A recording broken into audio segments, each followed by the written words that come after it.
Good afternoon, everyone.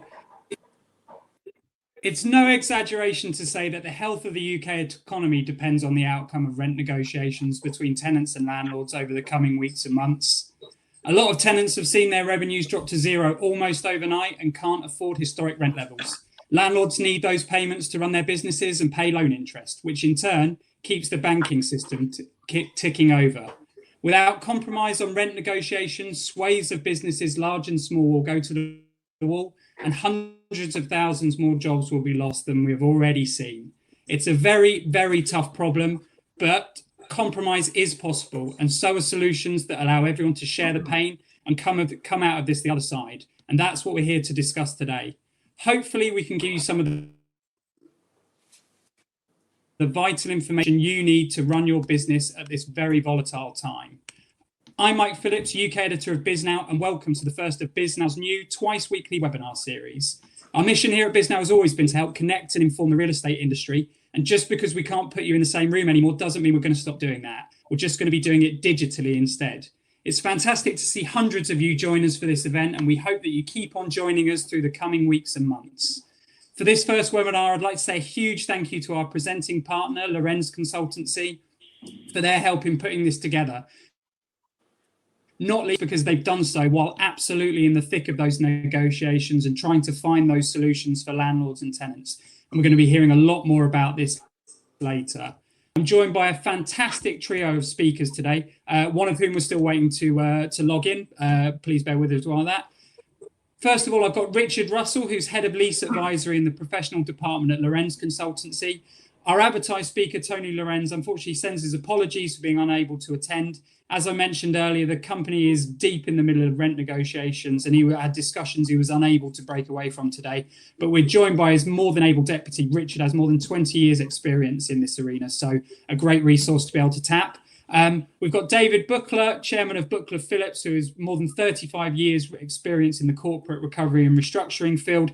And we're also going to be joined by Frederick Fisher, managing director at Lalique, the luxury retailer, which has 4 stores across the UK, and he'll be giving us his perspective as a retailer and tenant. He's just got a few tech problems on his end, so he'll be joining us when he can. A very quick word on the platform that we're using today. You're all very clever people, so I'm sure you'll work it out for yourselves. As I mentioned, we're here to give you the opportunity to interact and network. You can do that in the chat function on the right-hand side of your screen. And I just point you to the fact that you can use that to send each other private messages if you'd like to connect one-on-one. We'll be taking questions from you, the audience. You can use the Q&A tab for that. If you do post a question in the chat bar, if you hit add to Q&A, that'll make it more prominent for us and more likely for us to ask our speakers. So please do that when you ask a question in the chat function. But we do have Bisnow team members logged on. And if you do have any questions, you can post them in the Q&A or the chat function, and they'll answer any technical questions that you might have.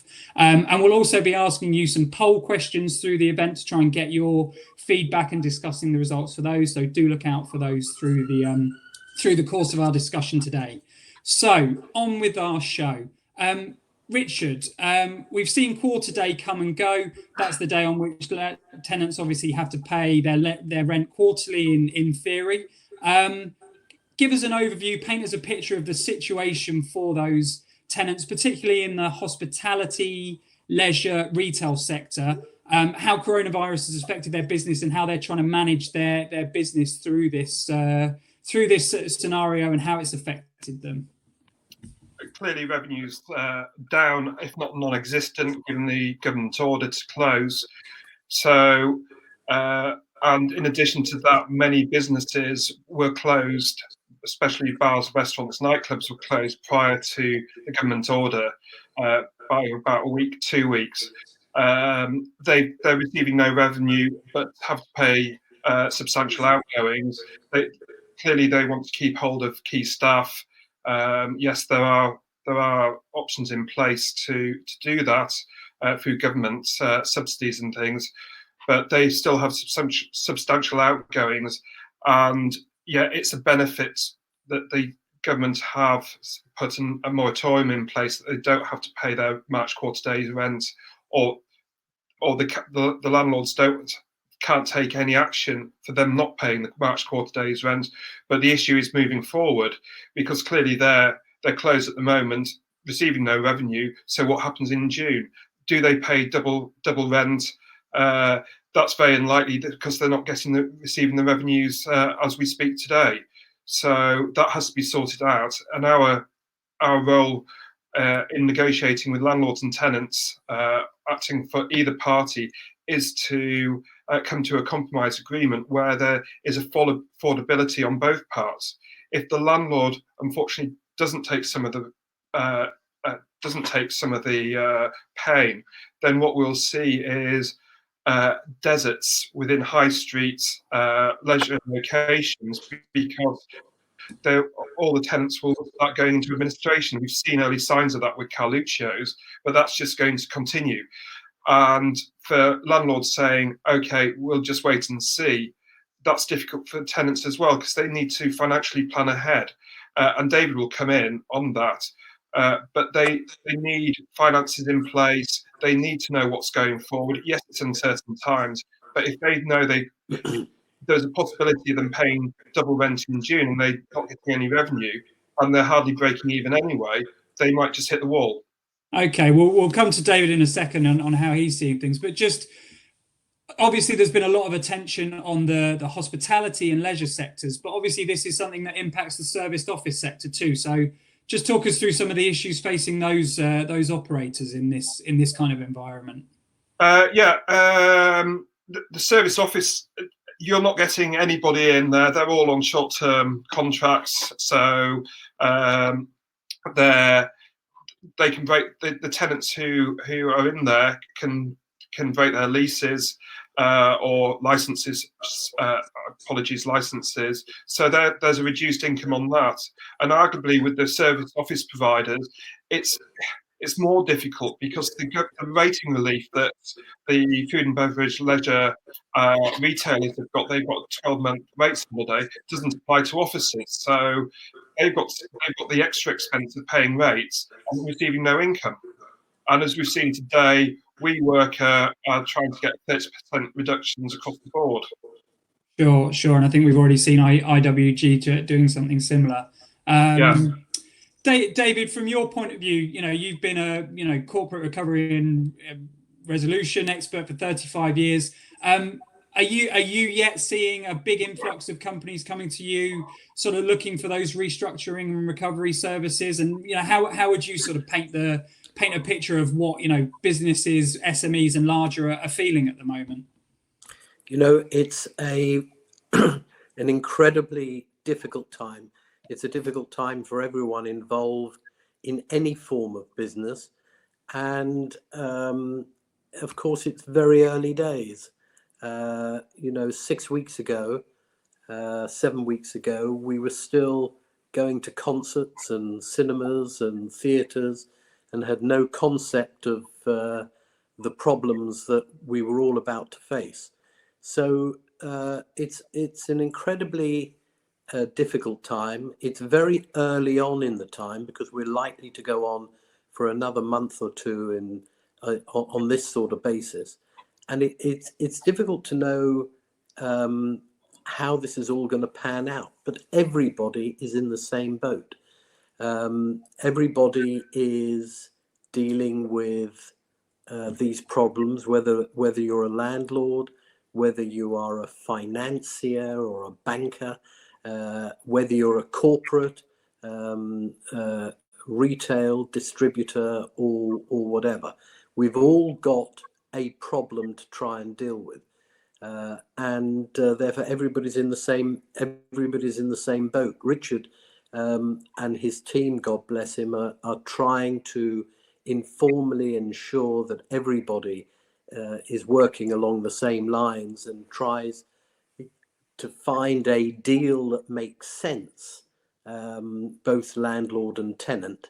But they might be able to find accords. Sometimes you might not be able to find accords because parties are intransigent in some way. Our role is to try and make sure that if Richard doesn't succeed, that we get in getting an informal deal done, that we try and get a formal deal done to make sure that everybody does find some sort of solution. Sure, and that's the journey. We'll come on to that situation. Obviously, everyone hopes that doesn't come about, but we'll come on to that situation later. Richard, you mentioned some of those government initiatives. We've seen a 3-month moratorium on tenants being able to, landlords being able to evict tenants if they haven't paid their rent. We've seen the furlough program where the government's supporting wages.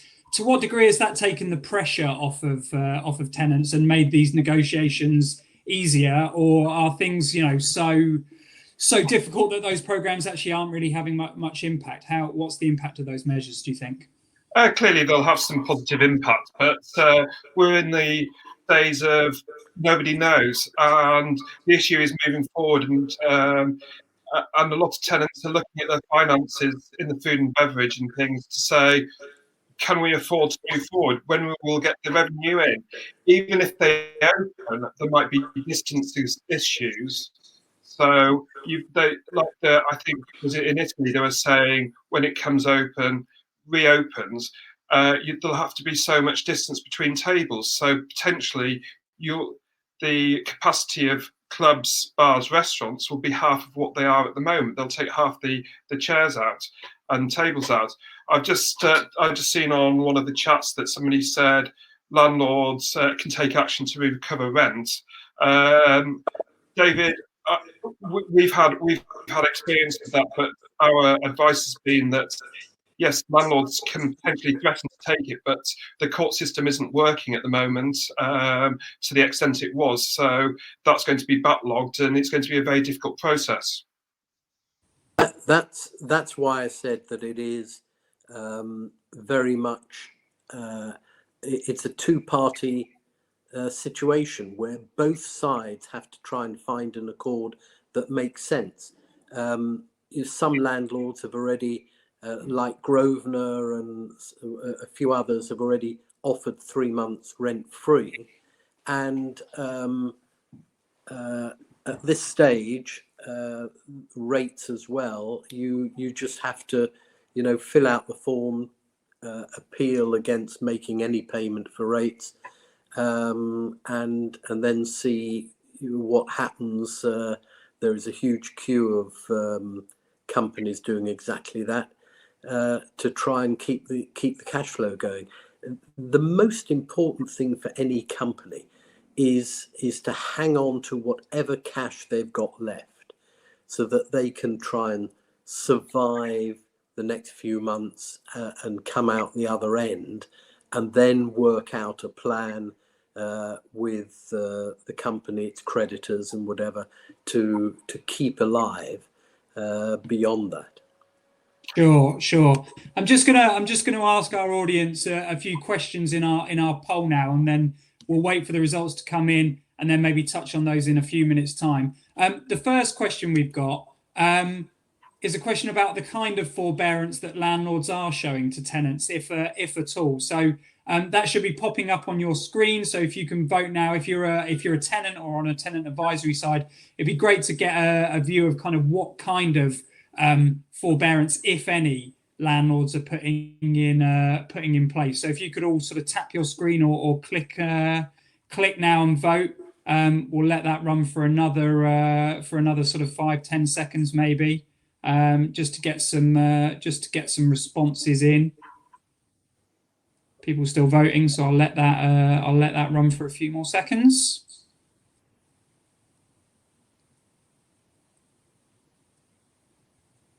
Okay, we'll close that one now. Okay, and then just a very quick poll here about whether, if you are a tenant, whether you have a lease break or expiry in the next 18 months. That'd be interesting information.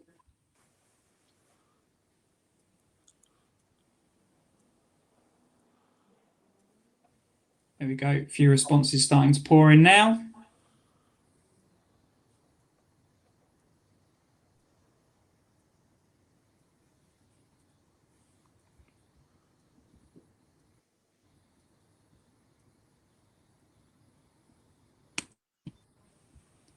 And then just lastly, if you are a tenant or a tenant advisor, perhaps, did you pay your rent on quarter day?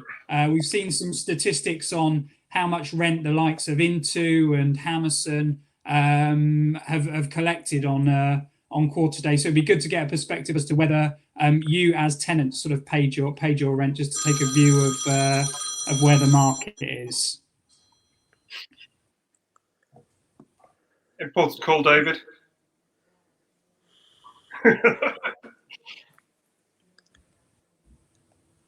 And I put my phone on do not disturb. Modern technology. It works. The technology doesn't work. Frederick, I think we might be able to hear you but not see you. Are you there, Frederick?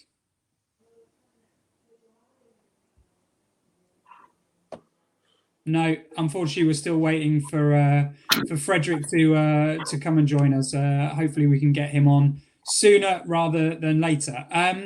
So, just in terms of the results there, in terms of the kind of types of strategies being taken by landlords, we see 16% of our respondents said landlords have offered kind of no forbearance at all and are just asking for the rent. A very small proportion, possibly understandably, 3% asking for an indefinite, offering an indefinite rent-free period.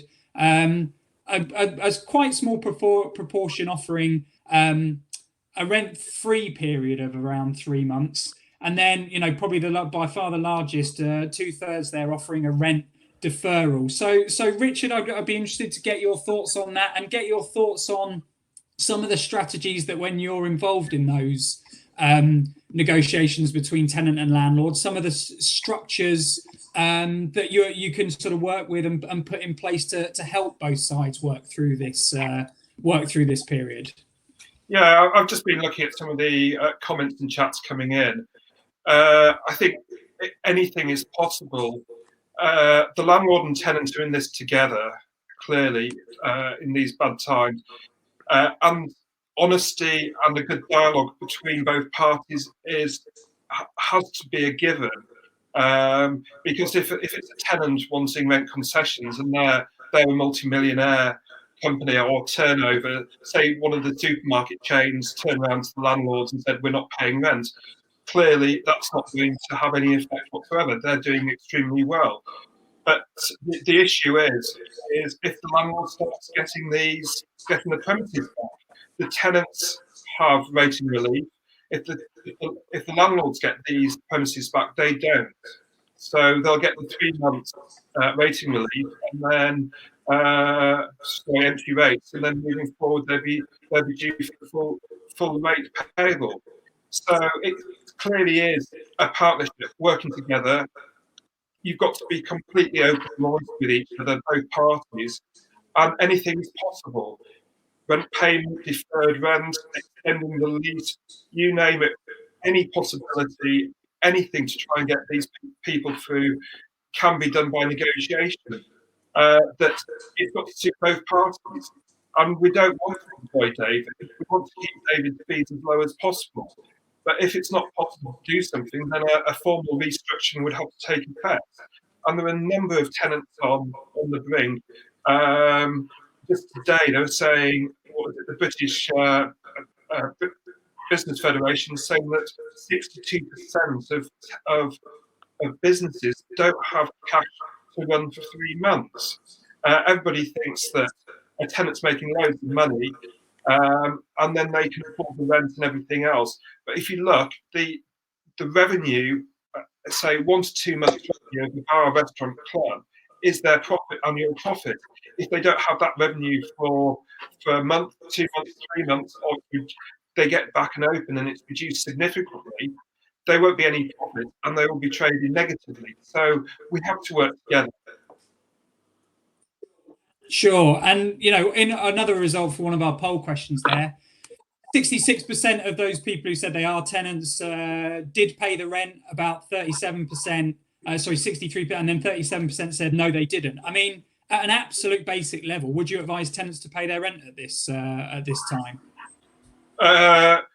Our stance has been no, but if you can afford it, clearly, because if we were at, well, we wouldn't try that for a supermarket in this time, but if one of the supermarket chains came on and said, we're not paying our rent, clearly that's not fair. They're taking advantage.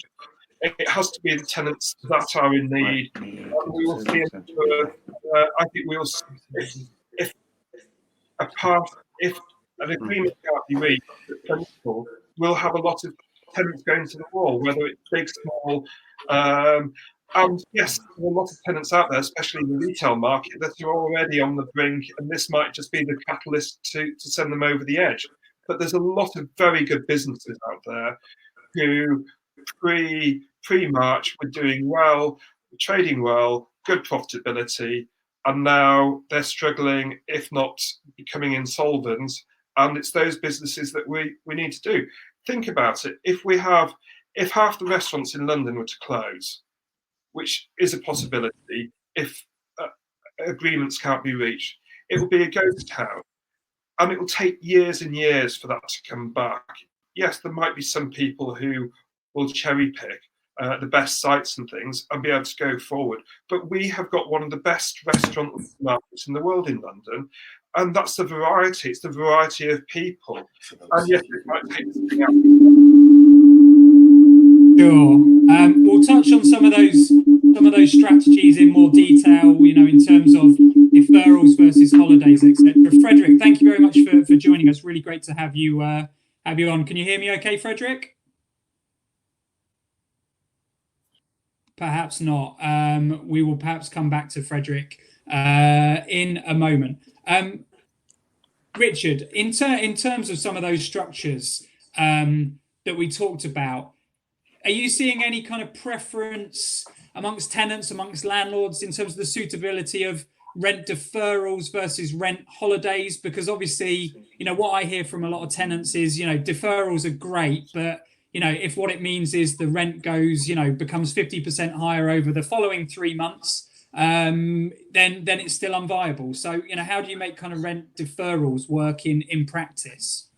Well, I think the deferrals have to be over a long time, because clearly paying double rent in June when you're getting no revenue at the moment, so you're not building up your cash reserves and you're actually depreciating your cash reserve because you have other outgoings to spend. It's not going to work, and you will see a number of people going into administration or calling people in like David to restructure. And clearly that's what a lot of tenants want.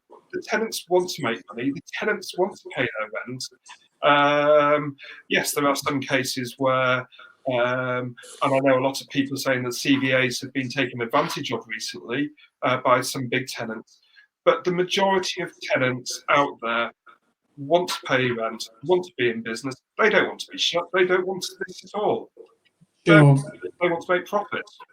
And we've got quite a few sort of discussions and questions in our chat about service charge. How do you think tenants should treat service charge? How are they treating the payment of service charge? Because obviously that's a major expense alongside rent. I think that's most. We haven't really been involved with that. I know some of the tenants are withholding service charge and insurance as well. Clearly, that forms part of the maintenance of the building, but it depends on the circumstances. Sure. David, we've had a question here, and again some discussion about the fact that this isn't necessarily a bi-party discussion; it's a tri-party discussion, because obviously landlords have rent payments coming in, and they use those to pay interest on their loans that they take out. So, what advice would you give about sort of negotiating with lenders in this kind of environment? Well, it's a very good point, because the lenders are usually involved on behalf of the bigger landlords or on behalf of any of the landlords, and those landlords have covenants to those lenders.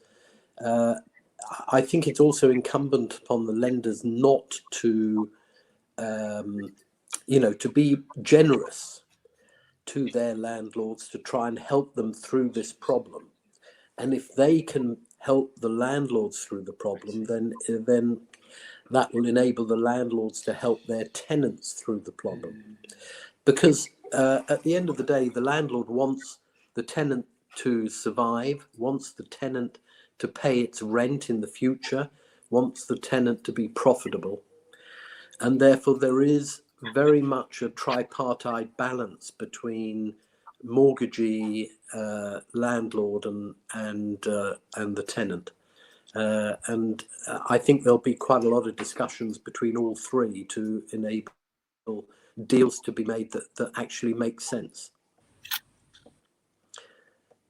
Sure, and I'm just going to start another poll now on that topic before we discuss that a bit more. The first question we've got here: if you're an owner, can you pay your next interest bill, and have you started to negotiate with lenders yet about kind of possible kind of mortgage forbearance or interest forbearance? It'd be interesting to get the perspective of any owners we've got on the call, or advisors to owners. So we'll just let that run for kind of 15-20 seconds or so.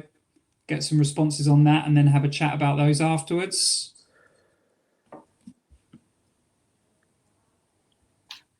Okay, we'll close that one up. And then just in terms of other questions, if you have opened those negotiations as a borrower, have your lenders offered any kind of loan repayment relief or interest relief? And if so, of what sort? Is that deferral or interest-free periods, or are they just kind of demanding their interest back straight away? Be interested to get a response on that.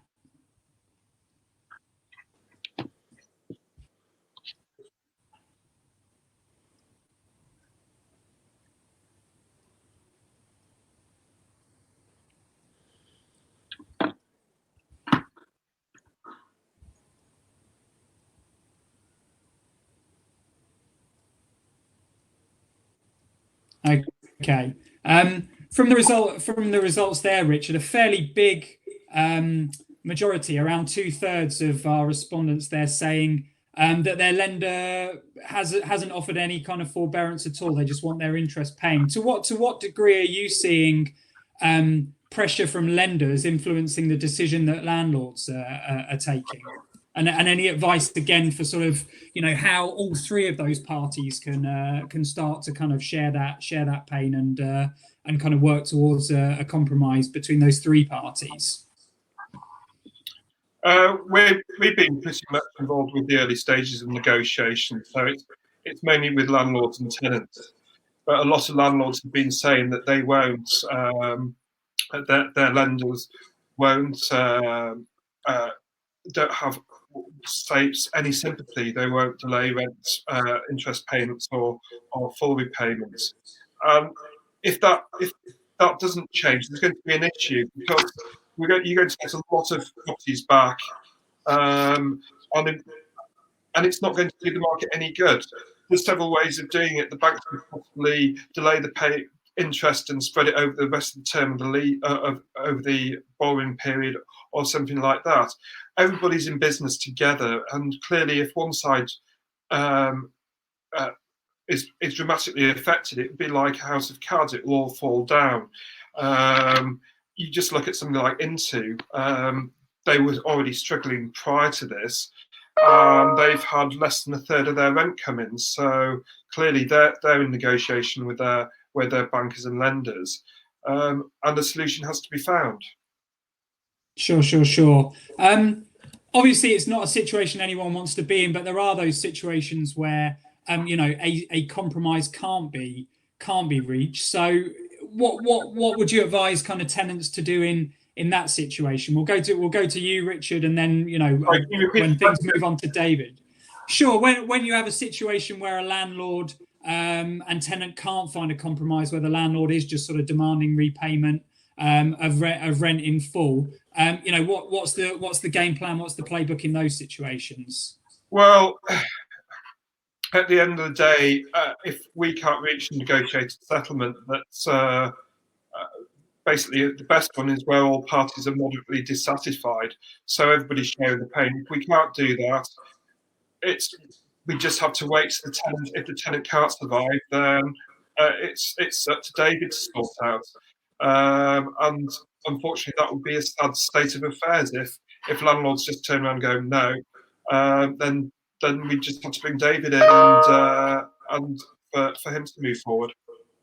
Sure, David. So where do things go? What are the options that you present to businesses in that situation? So the work that Richard's doing is to try and get informal agreements together, and that's absolutely the right thing to do at the beginning, to try and make a deal between landlord, tenant, and mortgagee, if possible, that makes sense for everybody. If they can't, then in order to preserve the business and keep it going, we will try and put some formal arrangement in place where everybody has a deal imposed on them to enable the company to survive. And that sort of deal is incredibly varied. Depends, it'll be different in each case. It's fairly quick. 2 or 3 weeks and you can put a deal in place, and it's not particularly difficult to do. The government have introduced a new framework and restructuring tools, which is going to go through Parliament now. They're talking about a moratorium for companies, giving them breathing space from creditors, enforcing their debts for a period of time while they seek to rescue or restructure the company. They're talking about protection for the suppliers of their supplies. So protection of their supplies to enable them to continue trading during a moratorium. So suppliers can't just reduce that, and also a new restructuring plan binding creditors to that plan, so that if there is a good plan and a plan that's agreed by the majority of creditors, you can't have perhaps a landlord or somebody like that just making sure that that doesn't go through. There is going to be a different deal on restructuring. And I think that's the way to preserve businesses. We have to preserve businesses. We have to keep businesses going, but we also have to have tools to enable those businesses to keep going as well. Sure. As you touched on earlier, Richard, and as we mentioned, a lot of these things, 3 months is the sort of cycle that property typically works on in terms of rent payments, and 3 months is the length of the moratorium that the government put in place on tenant evictions. So obviously people are fighting fires now, and even if they kind of sort a situation out in the short term for now, we're going to have the same situation coming up in potentially in 3 months' time. So, how are you advising businesses to prepare for the kind of next quarter day? And what do you see as being the situation in 3 months' time? Are we just going to go through the same problems again, do you feel? If an agreement can't be reached, yes, I think we will be going through the same through the same situation, and we're trying to put things in place that doesn't happen. So people are saying rent holidays, rent deferment. Arguably, they're one of the same. It's everything's getting mixed up. It's basically you rent deferment and you don't pay rent, but that's still due. Rent holiday, rent free, whereby you don't pay a portion of the rent.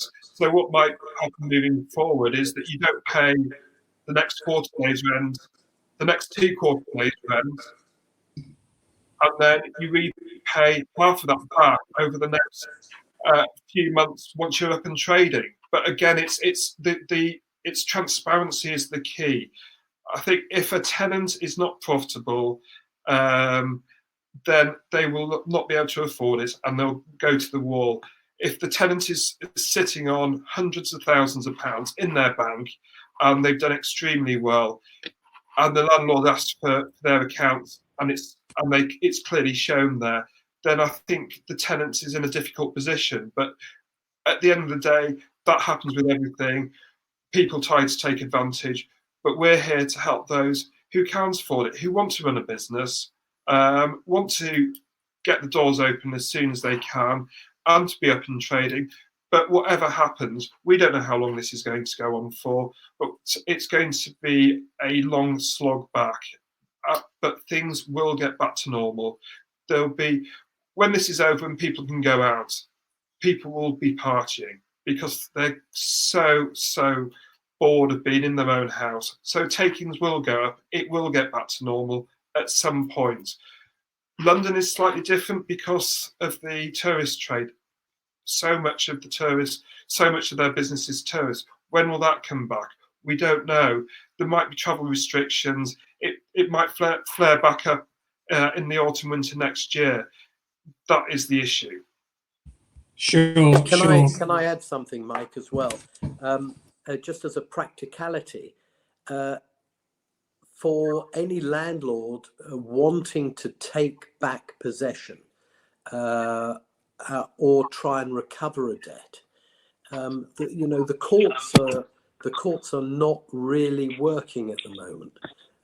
Whilst they might be perceived to be open, trying to take legal action today to try and recover debt or in, after the June quarter to recover debt is going to be a very long process. It's probably a process that won't finish until the end of the year or beginning of next year.